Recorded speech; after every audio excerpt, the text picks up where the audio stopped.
Left my heart beneath the sand, buried in the shores, with the music carried sounds of old Hawaii. The setting sun beat, a sight they came to see, and feel the winds of ancient history.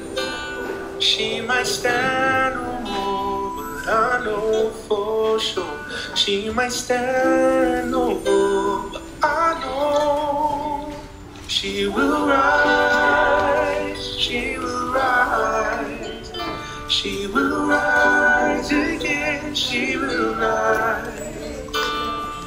Like the sun is sure to shine, like the ocean's changing time, till that day my heart is in the sands of old line. In the sands of old time. Every memory that we share is running through my mind and taking with me everywhere I go. Every prayer I lift high, asking for the strength, needing the King, facing our tomorrows. She might stand no more, I know for sure. She might stand no more, I know. She will rise, she will rise, she will rise again, she will rise.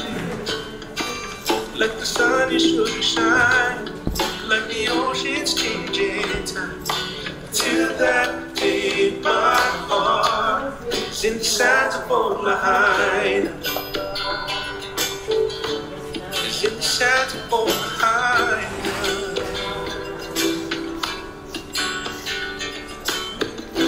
Every tear I shed is one last cry until the time we meet again.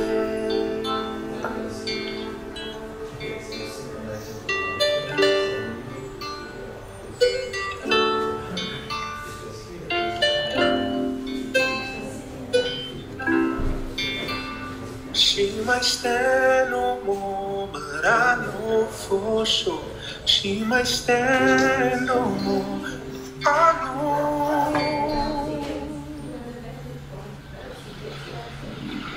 She will rise, she will rise, she will rise again, she will rise, she will rise, she will rise, she will rise again, she will rise from the sun, she will rise, she will rise from the sun, she will rise again, she will rise from the sun, she will rise, she will rise from the sun, she will rise again, she will rise.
There's so much we can gain if we open our eyes to see the beauty inside. Our hearts will feel a brighter day. We'll sing Namo Amida, Namo Amida Butsu, Namo Amida, Namo Amida Butsu. Let's join our hands together in gratitude we treasure the golden chain of love. Our hearts gathered in one place, our differences will embrace. We will meet as one. Namo Amida, Namo Amida Butsu, Namo Amida, Namo Amida Butsu, Namo Amida, Namo Amida Butsu, Namo Amida, Namo Amida Butsu.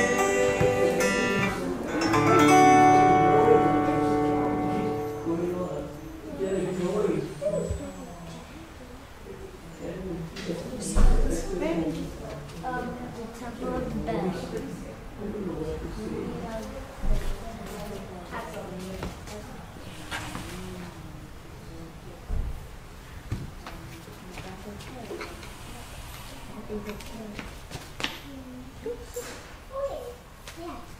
Yeah, it's kind of like a very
Good morning. I'm Jean, and I will be your MC this morning. Welcome to the Makwa Hongwanji Dharma Family Service.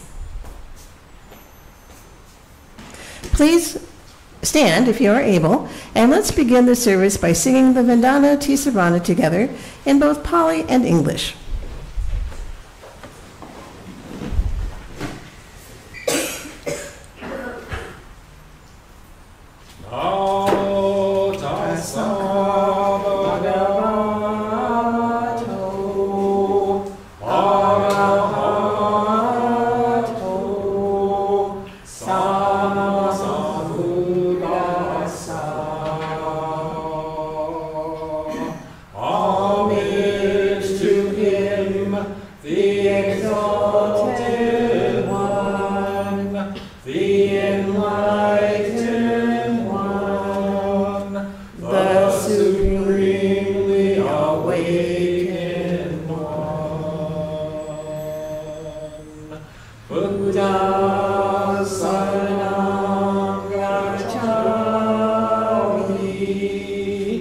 Dharma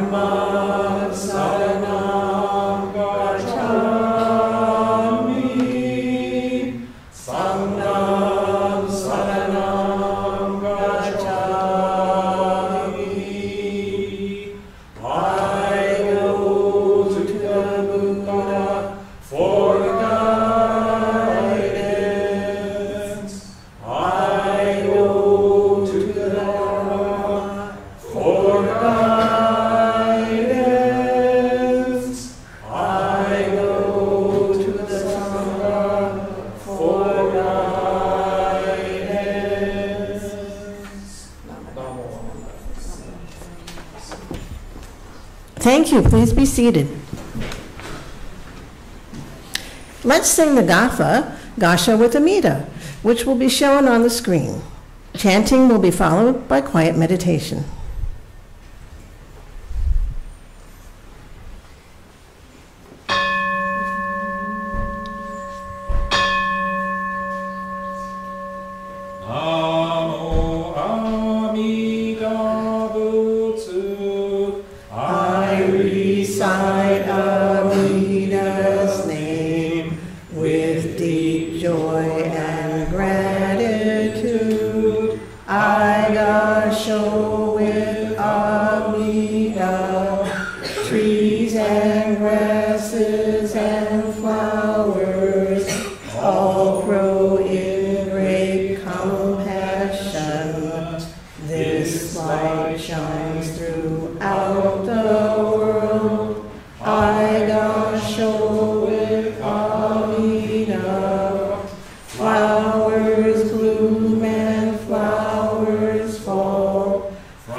We will now sit in quiet meditation.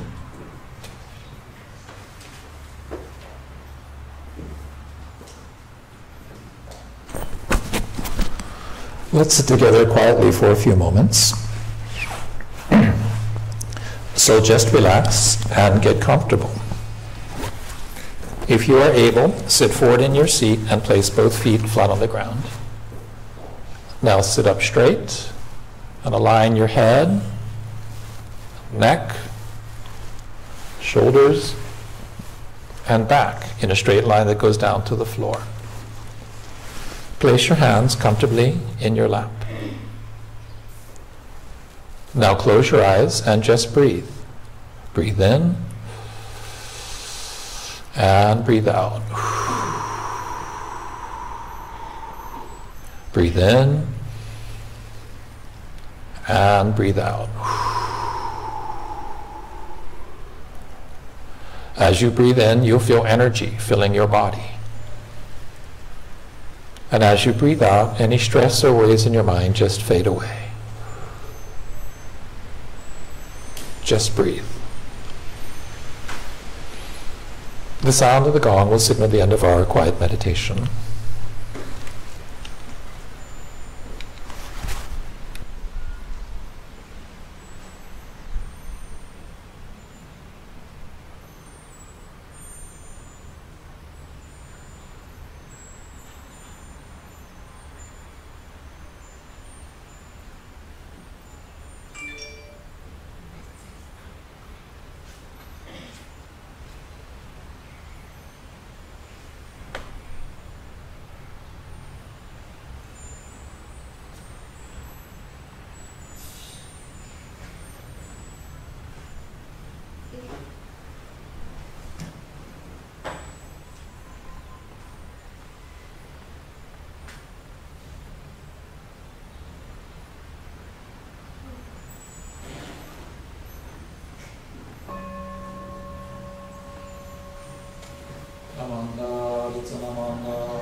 We encourage everyone, both here in person and at home joining us by live stream, to offer incense as an expression of gratitude.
On the first Sunday of each month, we celebrate birthdays.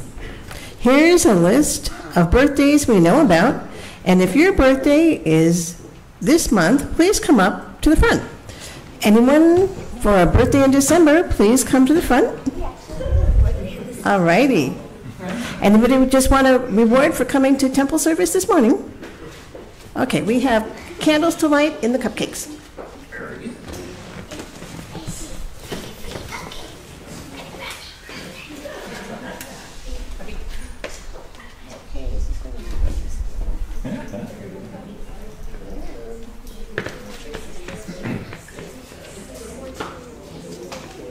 Hey, didn't you guys have a birthday last month too? How old are you now? You must be like 104. I'm 7 years old. 7 years old. Okay. I'm 8. 7. 7? 8. We actually have a birthday this month. You have a birthday this month? Yeah, Really? I have a birthday every You month. fall on the slide? Oh no, sorry. What? 14? Gosh.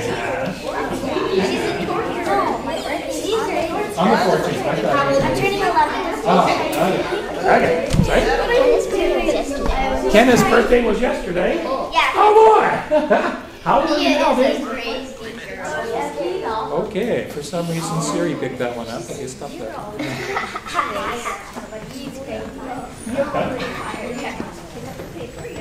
Careful. Yeah, you don't want to set yourself on fire. Don't set yourself on fire. And they have silver balls in them. How about you, Sierra? Watch that. Okay, I'll twist try. Anybody else want a cupcake? Get them while they're hot. Okay. Okay. I don't know, I thought it was Nobu's birthday. But anyway, that's great. Okay. Let's sing Happy Birthday. Everybody sing happy birthday. Okay. Okay. 1, 2, 3. Happy birthday to you. Happy birthday to you.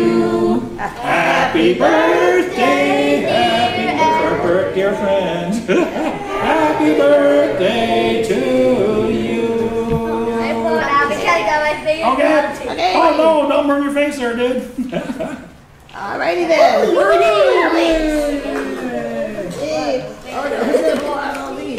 Okay, now somebody's got to blow out all the other ones. Okay, go for it. Oh no, are they trick candles? All right, thank you everybody. Yay! Stop it. God, if I'm a metal thing. I could just put on the tray. That's fine. Very good. Okay. Thank you, everybody. Mahalo and thank you. Let's all recite the golden chain of love together. Let's begin. I am a link in Amida Buddha's golden chain of love that stretches around the world. I must keep my link bright and strong. I will try to be kind and gentle to every living thing and protect all who are weaker than myself. I will try to think pure and beautiful thoughts, to say pure and beautiful words, and to do pure and beautiful deeds, knowing that on what I do now depends not only my happiness or unhappiness, but also that of others. May every link in Amida Buddha's golden chain of love be bright and strong, and may we all attain great peace.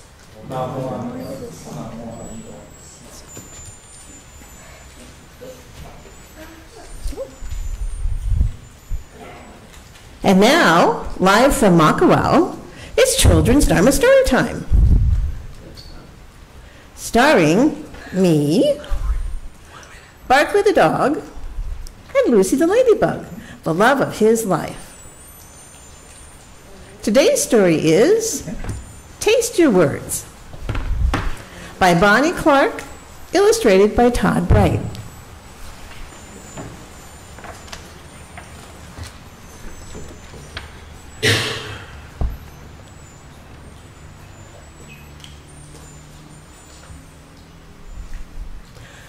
Amara's friend Maudie accidentally bumped into her at lunch. Smash! Amira was not happy. Hey, you squished my cupcake. No, I'm all sticky, Amira snapped. Oh, don't be such a crybaby, Maddie huffed. I'm not a crybaby, big stink face. Amira took a bite of what was left of her cupcake, but it didn't taste quite the same. When Amira got home from school, her mom asked, "How was your day, sweetie?" "Oh, terrible," Amira scowled. "Maddie called me a mean name, and I called her one back."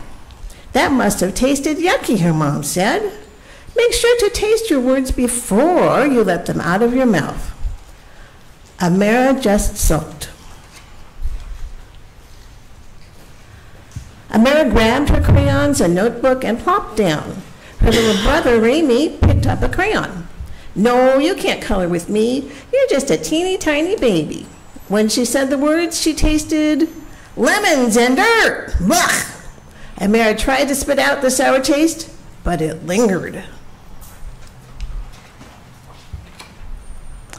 "Amira Elizabeth," her mom said, "I know you're upset, but that's no reason to be unkind.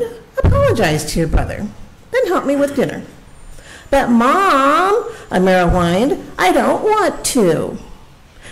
When she said the words, she tasted spoiled milk. Yuck! Amira's mom frowned. "Go to your room." Amira ran upstairs. "This day is so stupid." When she said the word, she tasted rotten eggs. Ew! Amira grabbed her toothbrush. She scrubbed and rinsed and spit, but the yucky taste would not leave. She gulped large mouthfuls of water. "I hate this." When she said the word, she tasted pickle juice. Ugh! Amira flopped down on her bed. "This is ridiculous. I can't taste words. This is all mean Maddie's fault." The taste of mud filled her mouth, and tears filled her eyes. Sitting up, Amira thought about what her mom had told her. "Taste your words." "I wonder," she said. Amira had a delicious idea.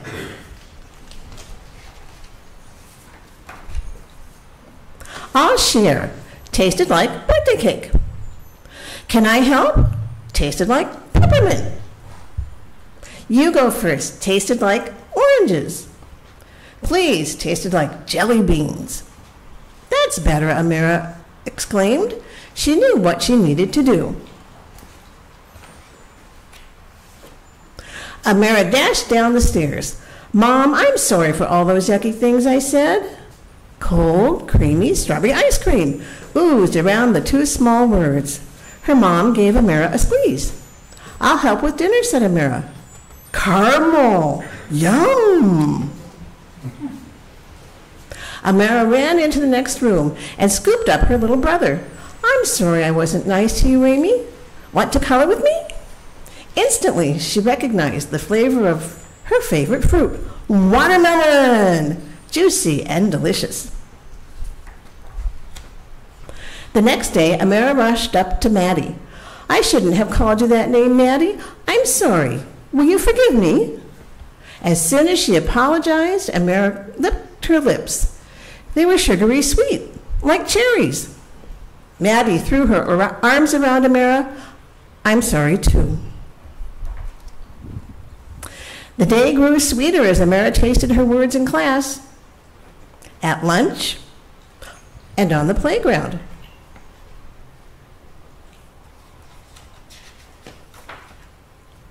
At bedtime, Amira told her mom all about her day. Her mom smiled and pulled Amira close.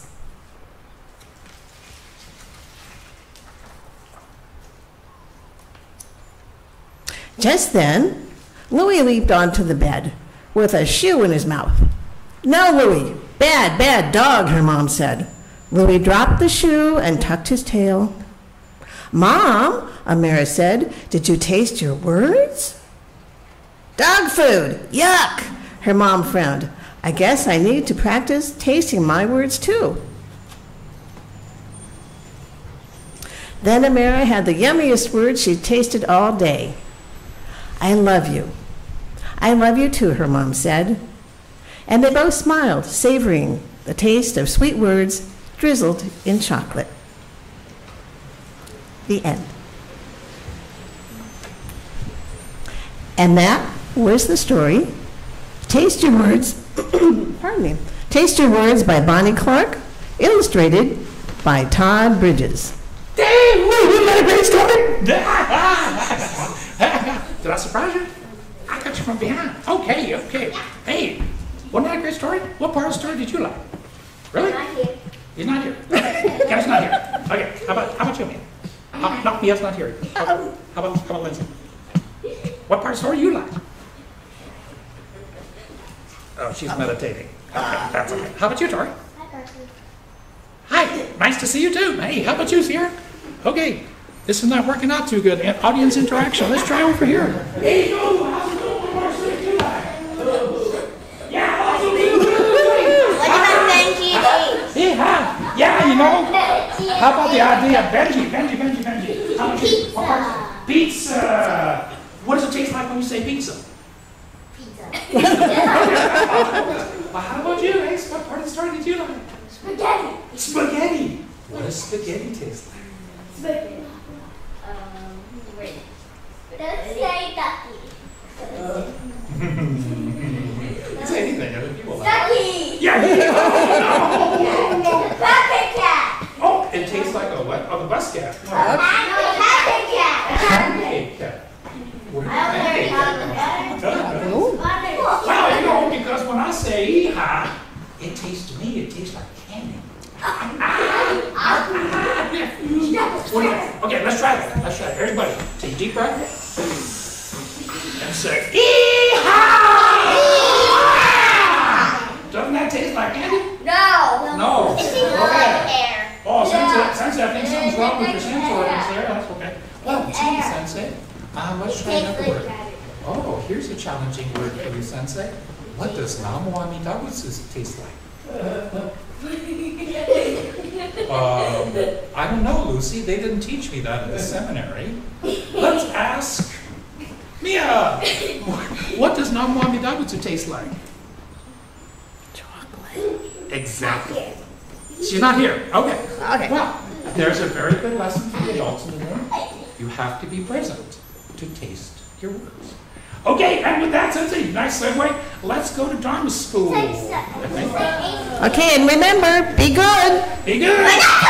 But not too much. You go too much.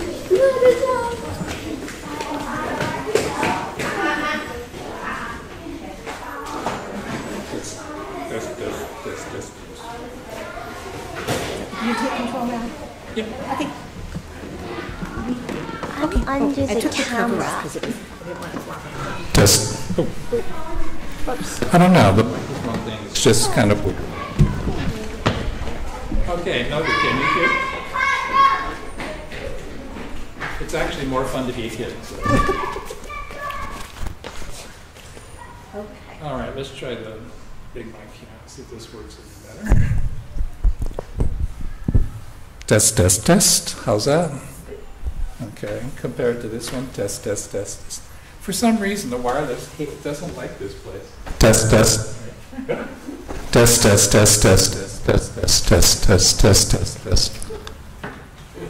There's a dead spot in the wireless, anyway, which is kind of silly. So today's Dharma story time, Taste Your Words by Bonnie Clark. When Sharon said, "Oh, we got a great one for right speech," I'm going, Taste Your Words. And when I saw the covering, oh, this sounds like fun. So it's a delightful story.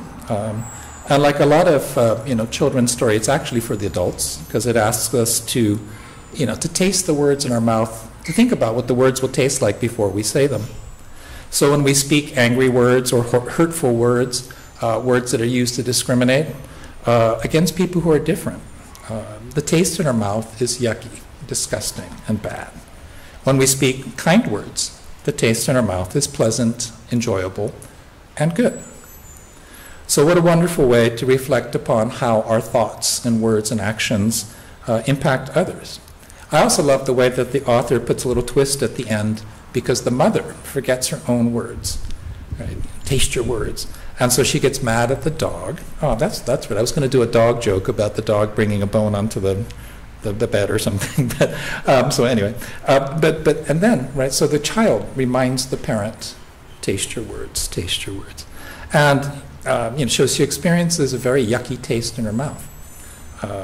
And then in the end of the story, the happy ending, of course, is I love you, which tastes like chocolate. It's a children's story, but obviously, the dharma of the story and the insight is apparent.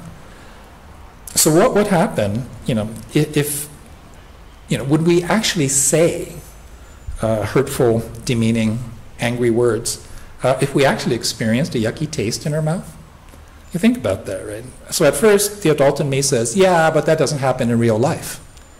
That's just a kid's story. But think about the expression, right? It left a bad taste in my mouth. Right? That expression comes from somewhere.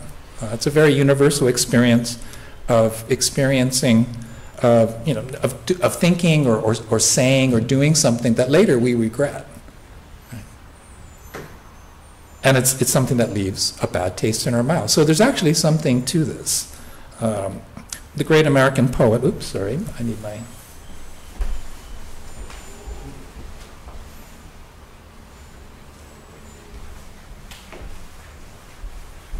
So the great American poet Maya Angelou, she said this, she put it this way: I've learned that people will forget what you said, people will forget what you did, but people will never forget how you made them feel. The poet Maya Angelou, who lived from 1928 to 2014. So if we reflect upon the memories that we hold on to, can't let them go. People who made us, maybe made us feel mad, or made us feel bad, or made us feel sad, sometime in the past. Right? And we need to reflect upon how these memories can trigger anger, depression, and anxiety today. Even though it happened 20 years ago or something, my brain often gets stuck in the past, and I keep going over events in my head, thinking, I should have said that, I should have done that. And so despite, this is also not working too. Okay, it comes back if you want. There you go. Test, this. You want this one? Sensor? You can try that one too. Yeah. Test. Okay. So I'm pretty sure the company that makes these things owns stock in the battery company, because it just eats up batteries every week. So what was I saying? Sorry. Oh yeah, so if your brain gets stuck in the future, right? What if? This leads to anxiety. And what are these scenarios based on? It's based on our past experience. So it left a bad taste in my mouth, or that person said something mean to me. And so we fear that. We fear that again. But it hasn't happened yet. And so we just keep saying, what if? And if your brain gets stuck in that pattern, then you get anxiety. So despite knowing, right, that it's my egocentric, selfish, it's about me attitude that causes my stress, anxiety, unhappiness, discontent, depression, all the quote-unquote suffering in my life. So Buddha taught, that human nature is to see the world as it's about me. The world revolves around Carrie. And so, because it's about my ego, right? The whole world is about my ego. The way I view the world is about my ego. So I use angry words, which arise from angry thoughts, to express my anger, my frustration. But I don't consider the impact of my words on other people. Actually, I take that back. There are times when, like in a boardroom or whatever, when you actually want to hurt the other person, when you want to win the argument, you have to make personal attacks. But this is where Maya Angelou's words remind us of this Buddhist truth, that it's not about me.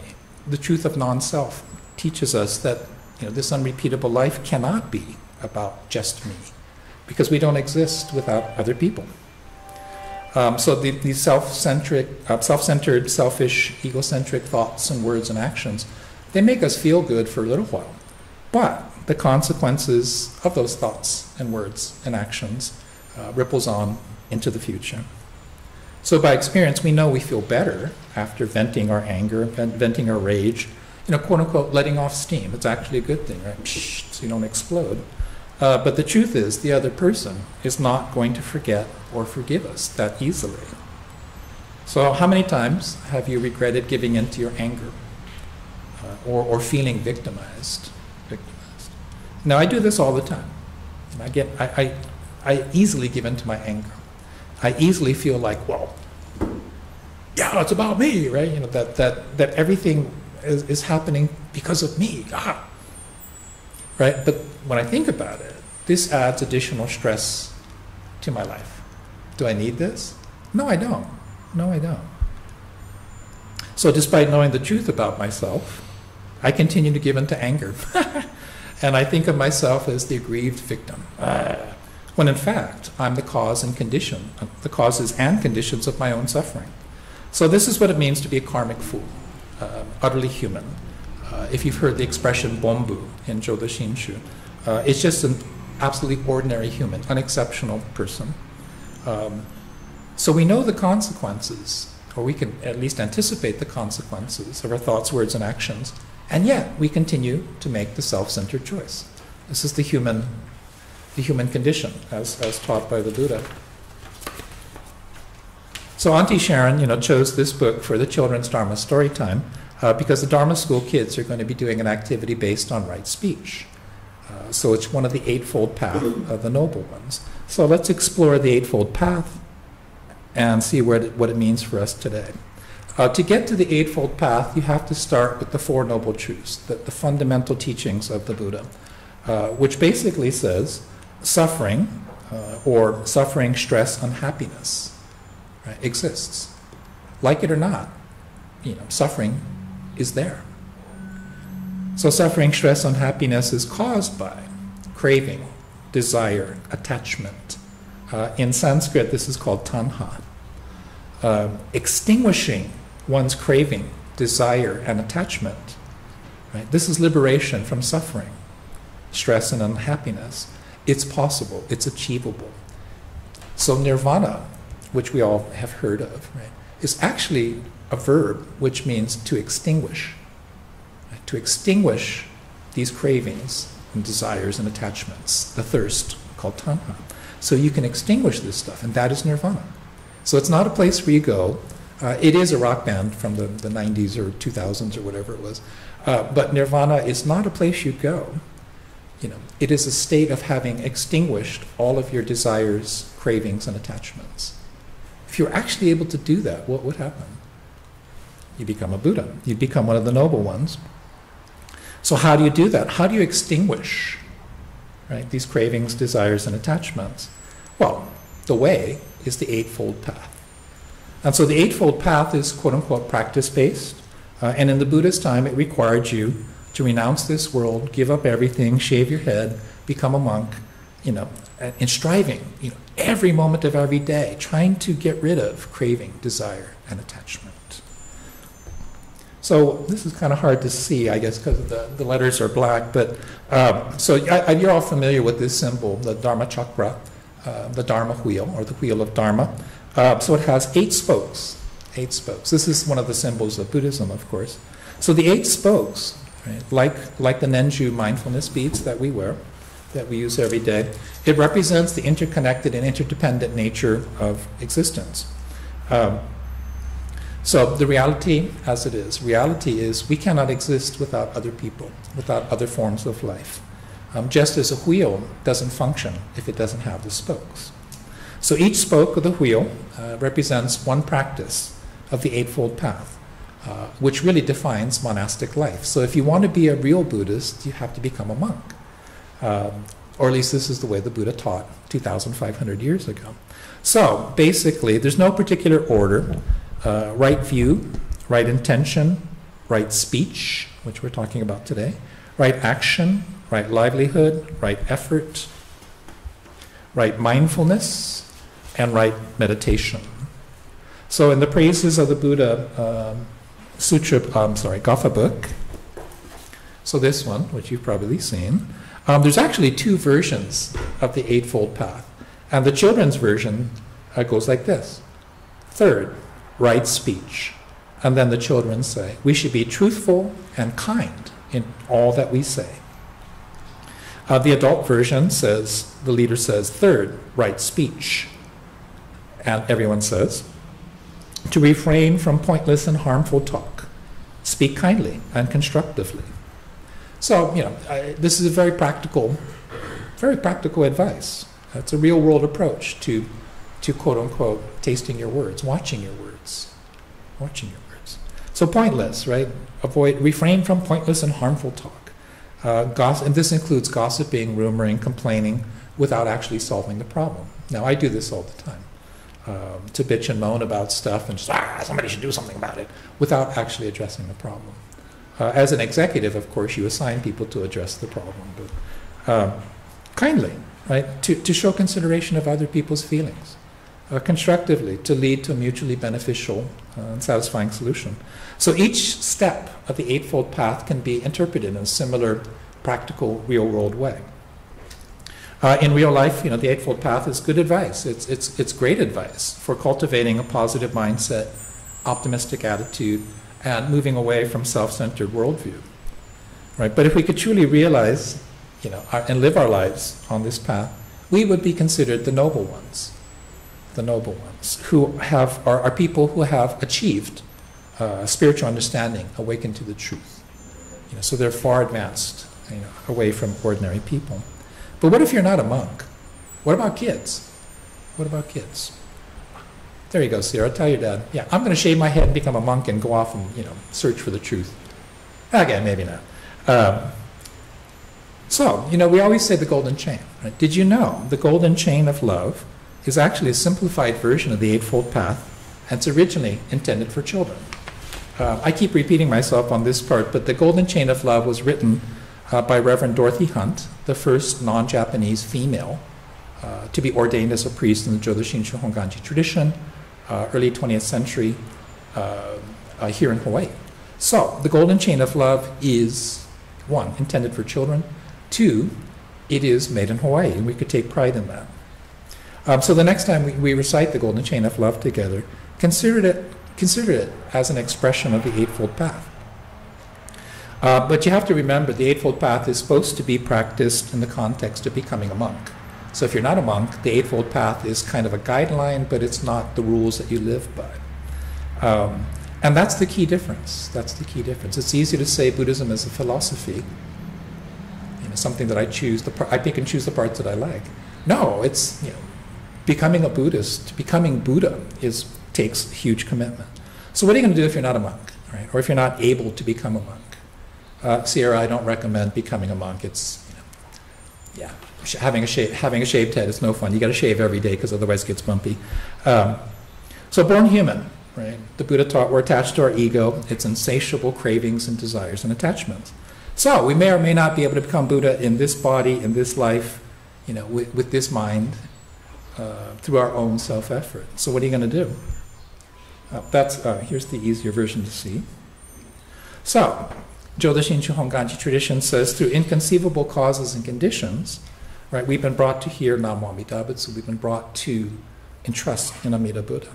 And we're embraced by this great compassion that assures our birth into the Pure Land. And that's Namo Amida Butsu. So receiving the faith of Shinjin, the entrusting heart, we're assured of birth. So it's actually the faith of Shinjin that comes to us that assures our birth. And as we consciously seek to listen to and hear the Dharma, the infinite wisdom of the Buddhas is revealed to us, gives us the strength and serenity we need as this unrepeatable life unfolds. So Namo Amida Butsu comes to us. We say it, yes, but it's actually coming to us. It's the heart and mind of Amida touching ours, and it brings us to say or sing or chant or think Namo Amida Butsu in joy and gratitude, to entrust in Amida's compassion. So we begin to live life as if it's not about me. This life is not about me. We start thinking of others first, and the world becomes a brighter, friendlier place. So even though we will always be attached to ourself, we will always be attached to our ego self, because we're just ordinary human beings. The faith of Shinjin is what gives us strength and serenity as we live this unrepeatable life to the fullest in a world which often seems very crazy. So this is mindfulness of Amida, working in this unrepeatable life, in my unrepeatable life. And in Japanese, mindfulness of Amida is called Nembutsu. So every day we say Namo Amida Butsu mindfully and intently. It's a practice of gratitude. It leads to hearing and experiencing Namo Amida Butsu for yourself, spontaneously awakening the heart of compassion and the mind of non-discrimination. So over time, hearing and saying Namo Amida Butsu becomes natural and spontaneous. It's just one part of an unrepeatable life, Namo Amida Butsu. So Namo is me, alone, human, lost in the dark night of ignorance. The right hand is Amida, the perfection of compassion and wisdom. Together, me and Amida, we become Buddha. So Namo Amida Buddha. Namo Amida Butsu. Namo Amida Butsu. So again, just to remind us that all people and all living beings are a link in the golden chain of love, which was made in Hawaii. Namo Amida Butsu. Mahalo for listening this morning, and may your day be filled with aloha. Namo Amida Butsu.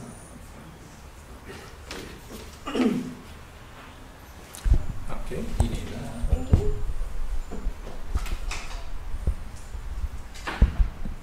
Thank you, Sensei, for your Dharma talk. Let's all chant the Metta Sutta, the Loving Kindness Sutra. May, Sensei gonna start. Sorry. May All beings be happy and well. May no harm or difficulties come to them. May they live in peace and harmony. May I be happy and well. May no harm or difficulties come to me. May I live in peace and harmony. May my family be happy and well. May no harm or difficulties come to them. May they live in peace and harmony. May my friends be happy and well. May no harm or difficulties come to them. May they live in peace and harmony. May my teachers be happy and well. May no harm or difficulties come to them. May they live in peace and harmony. May strangers be happy and well. May no harm or difficulties come to them. May they live in peace and harmony. May my enemies be happy and well. May no harm or difficulties come to them. May they live in peace and harmony. May all beings be happy and well. May no harm or difficulties come to them. May they live in peace and harmony.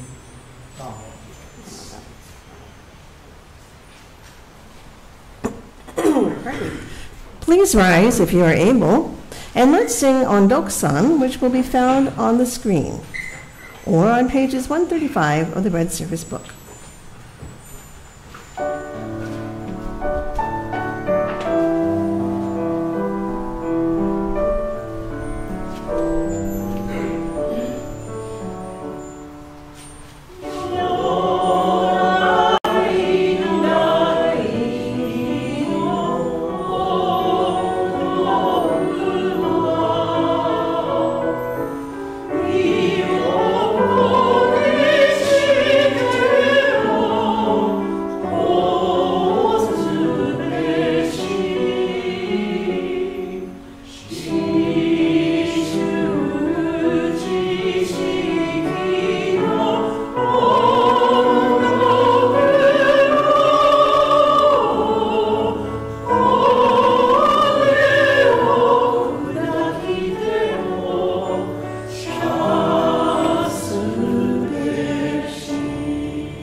Please remain standing and let's sing the Nembutsu.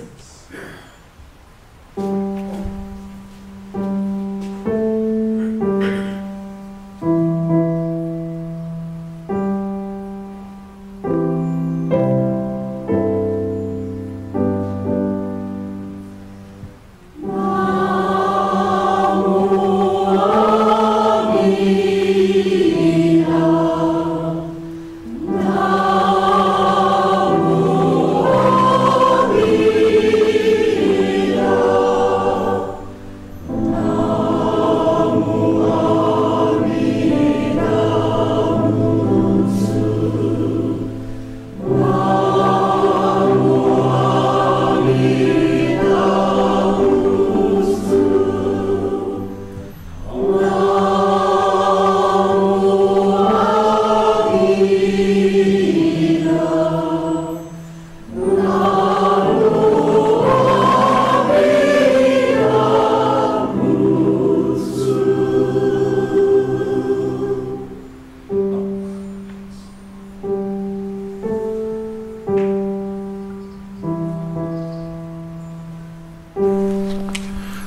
I've learned that people will forget what you said.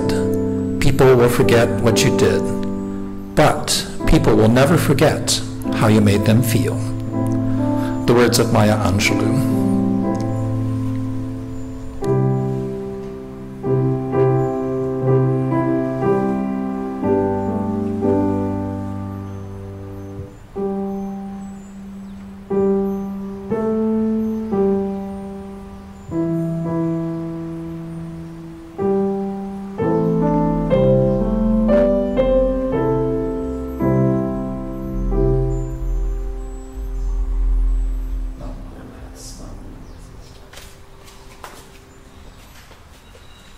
Thank you. Please be seated. Reverend Carey will now lead us in gratitude meditation. Let's sit together quietly for a few moments. Just relax and get comfortable. If you're able, sit forward in your seat and place both feet flat on the ground. Sit up straight and align your head, neck, shoulders, and back in a straight line that goes down to the floor. Place your hands comfortably in your lap. Now close your eyes halfway so that you're looking both outwardly and inwardly. And just breathe.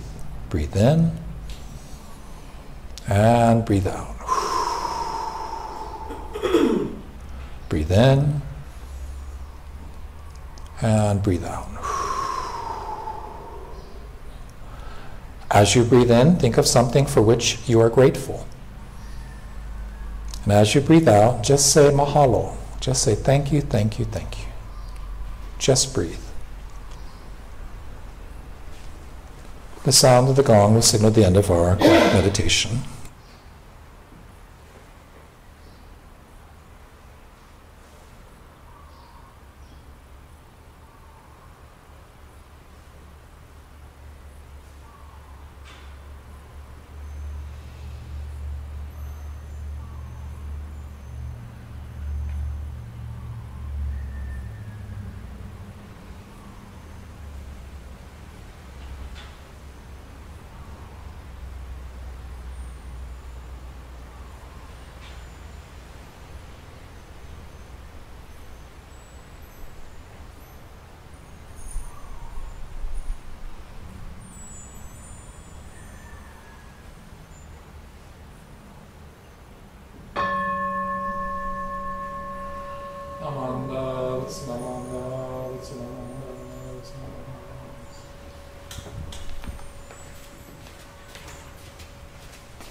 Thank you very much for joining our Dharma Family Service today.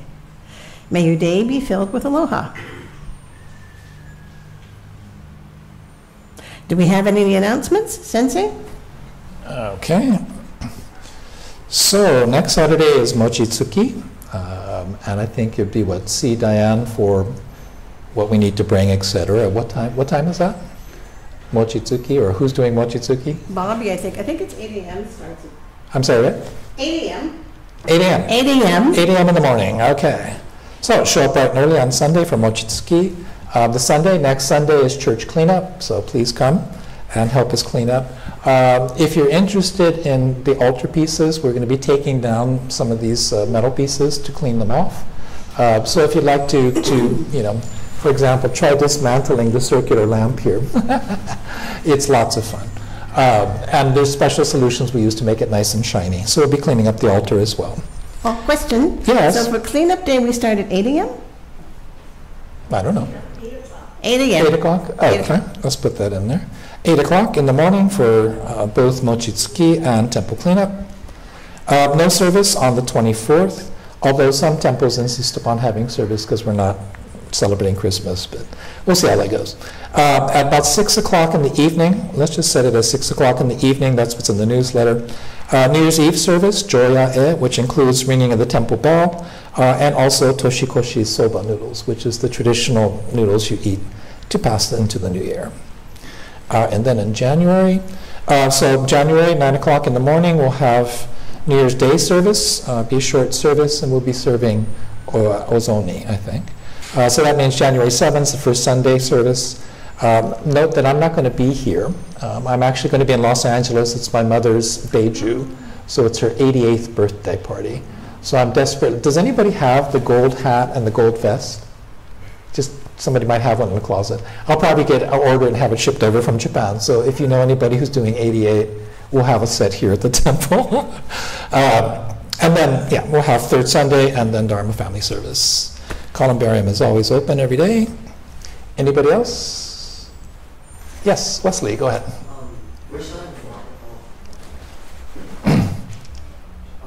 manju for the whole fire relief fund.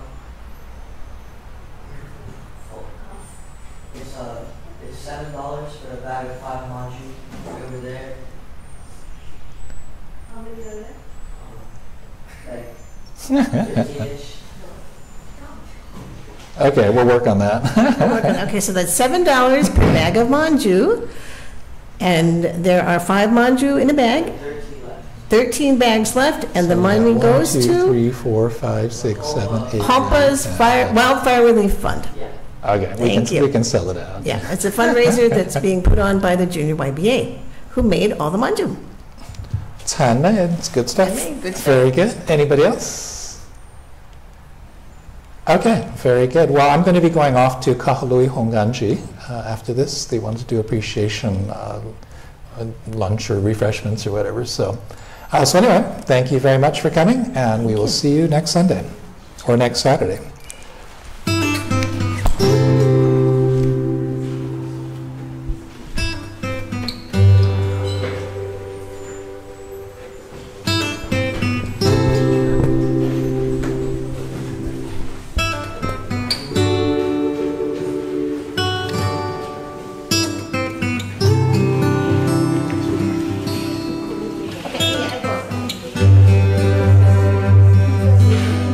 In the oven, yeah.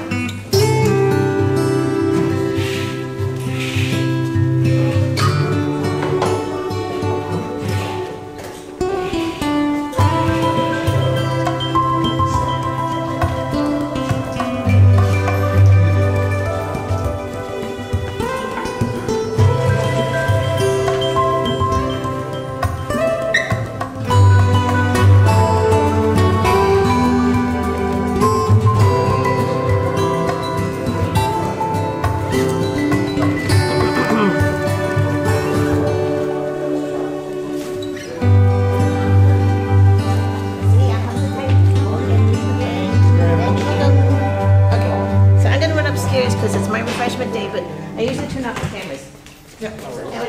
So we have to get your funny hats, big glasses, like big glasses. You can become an Auntie Jean character.